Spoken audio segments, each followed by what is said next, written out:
La Bible en un an, le 7 décembre, le premier livre des Chroniques, chapitre 11, verset 1 au chapitre 12, verset 23, le livre des Psaumes, chapitre 126, verset 1 à 6, le livre des Proverbes, chapitre 29, versets 20 et 21, la seconde épître de Jean, chapitre 1, verset 1 à 13.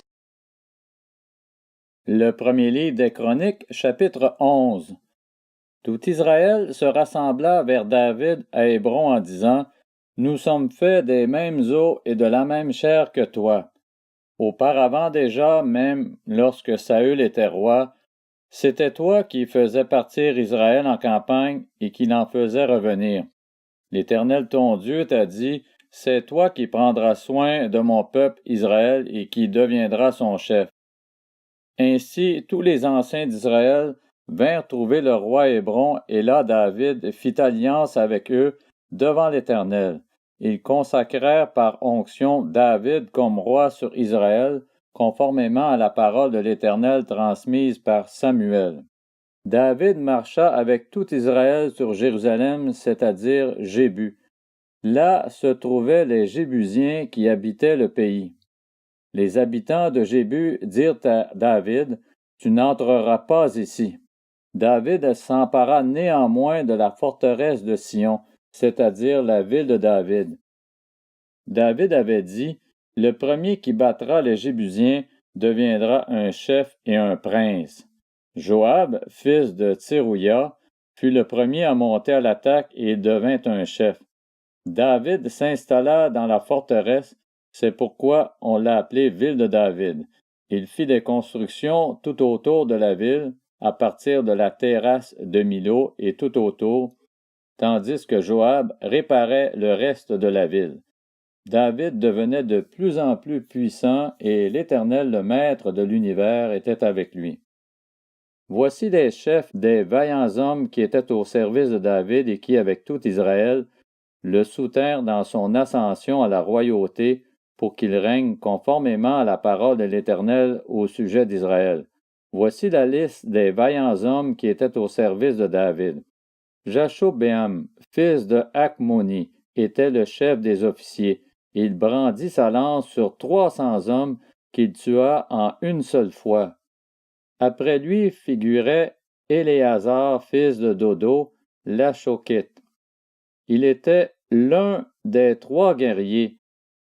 C'est lui qui était avec David à Pas Damim lorsque les Philistins s'y étaient rassemblés pour le combat. Il y avait là une parcelle de terre couverte d'orge, et le peuple avait pris la fuite devant les Philistins. Ces 3 guerriers se postèrent au milieu du champ et le protégèrent. Ils battirent les Philistins et l'Éternel accorda une grande délivrance.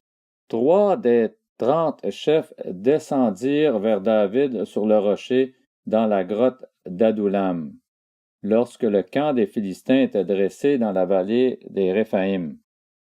David était alors dans la forteresse. Il y avait une garnison de Philistins à Bethléem. Pris d'un soudain désir, David demanda: Qui me fera boire de l'eau de la citerne qui se trouve à la porte de Bethléem? Alors ces 3 hommes pénétrèrent de force dans le camp des Philistins et puisèrent de l'eau dans la citerne qui se trouve à la porte de Bethléem. Puis ils l'apportèrent et la présentèrent à David, mais il refusa de la boire, et il la versa comme une offrande à l'Éternel. Il dit: Que mon Dieu me garde de faire cela. Pourrais-je boire le sang de ces hommes qui sont partis au péril de leur vie? Oui, c'est au péril de leur vie qu'ils l'ont apportée. Il refusa de la boire. Voilà ce que firent ces 3 vaillants hommes. Abishai, le frère de Joab, était le chef des 3. Il brandit sa lance sur 300 hommes et les tua. Il eut une grande réputation parmi les 3. Il était le plus considéré des 3 de la 2e série et il fut leur chef, mais il n'égala pas les 3 premiers.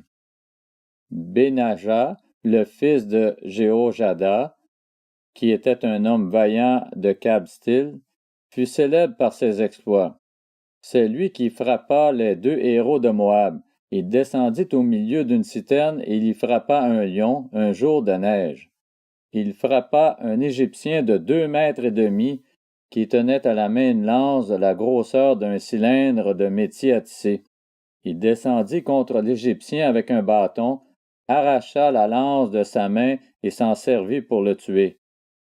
Voilà ce que fit Benaja, fils de Jéhojada. Il eut une grande réputation parmi les 3 vaillants hommes. Il était le plus considéré des 30, mais il n'égala pas les 3 premiers. David l'admit dans sa garde personnelle. Voici les autres hommes vaillants. Asaël, frère de Joab, Elkanan, fils de Dodo, originaire de Bethléem, Shamoth, originaire d'Arar, Életz, originaire de Palon, Ira, fils d'Ikkesh, originaire de Tekoa, Abiézer, originaire d'Anatoth, Sibécaï le Hushatite, Ilaï, originaire d'Akoa, Maharaï, originaire de Netopha, Éled, fils de Baana, originaire de Netopha, Itaï, fils de Ribaï, originaire de Gilbéa, la ville des Benjaminites, Benaja, originaire de Piraton, Uraï, originaire de Nakale-Gash, Abiel, originaire d'Araba, Azmavet, originaire de Bakarum, Eliakaba,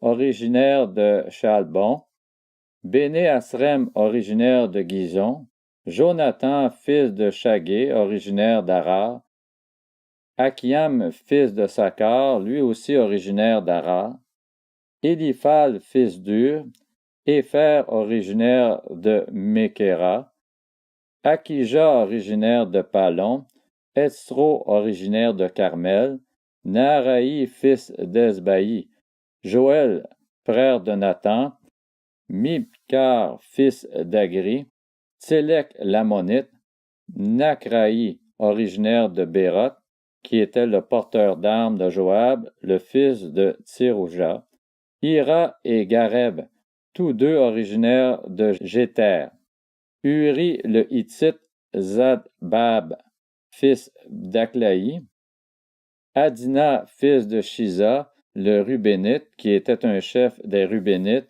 et commandait 30 hommes, Hanan, fils de Maaka, Josaphat, originaire de Mithni, Osias, originaire d'Astaroth, Shama et Jéiel, fils de Yotam, originaire d'Aroer, Jédiaël, fils de Shimri, et son frère Joka le Titsite.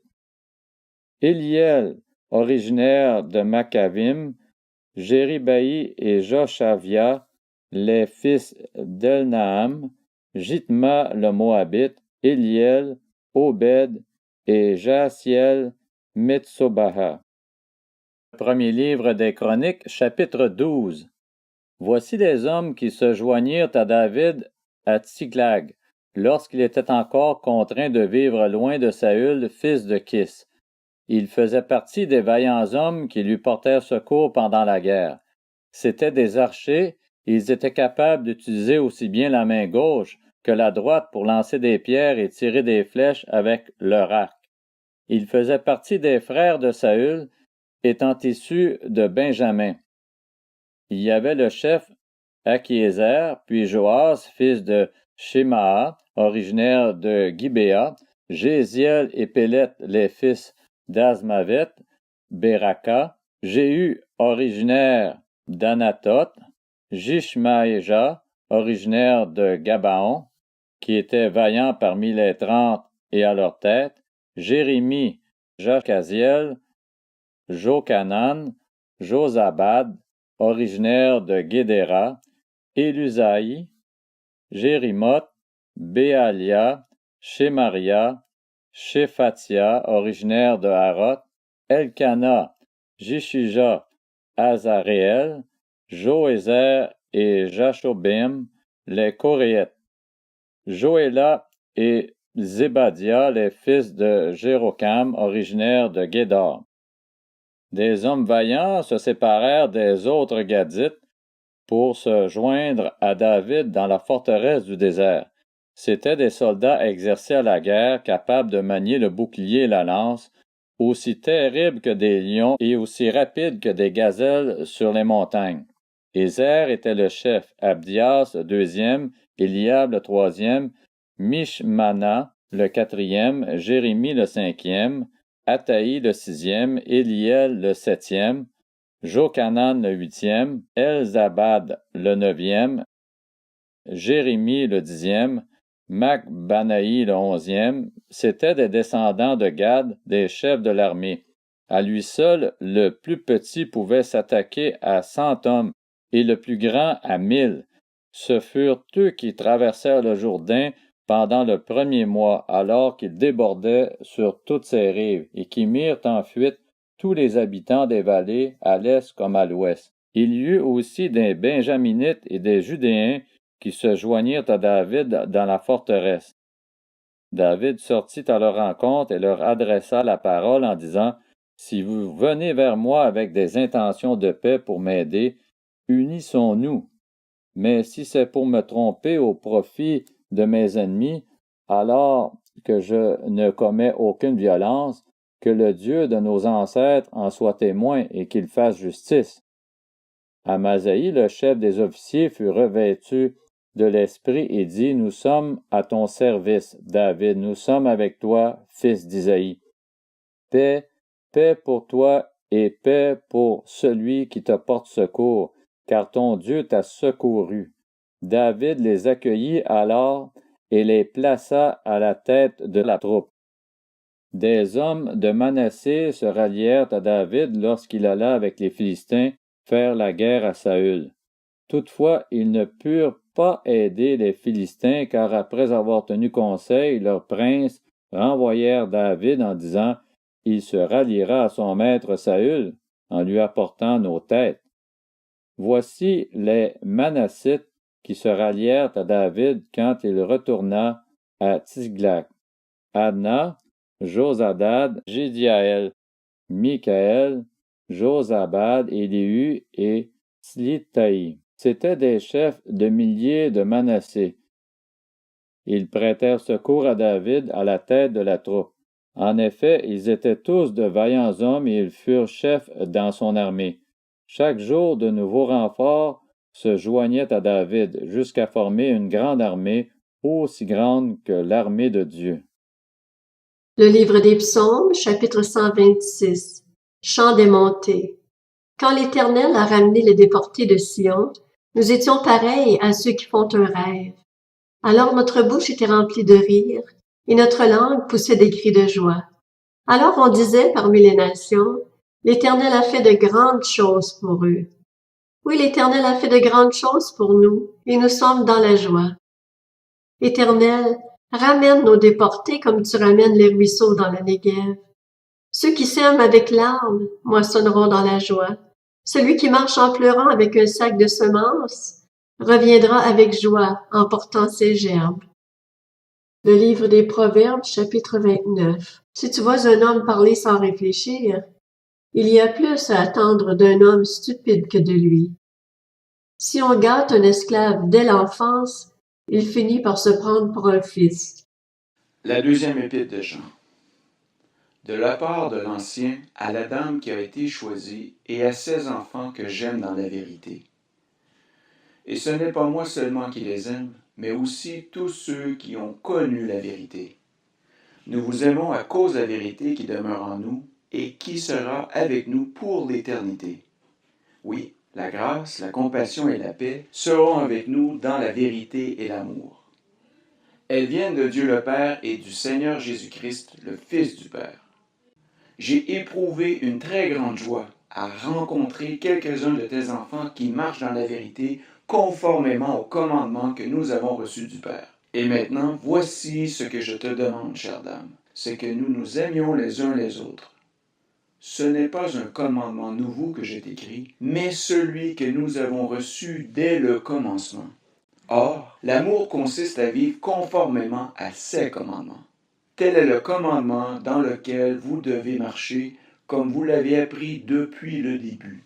En effet, de nombreux imposteurs sont venus dans le monde. Ils ne reconnaissent pas que Jésus est le Messie venu en homme. Voilà ce qui caractérise l'imposteur et l'antichrist. Faites attention à vous-même. Ainsi, nous ne perdrons pas le fruit de notre travail, mais recevrons une pleine récompense. Quiconque s'écarte de ce chemin et ne demeure pas dans l'enseignement de Christ n'a pas Dieu. Celui qui demeure dans l'enseignement de Christ a le Père et le Fils.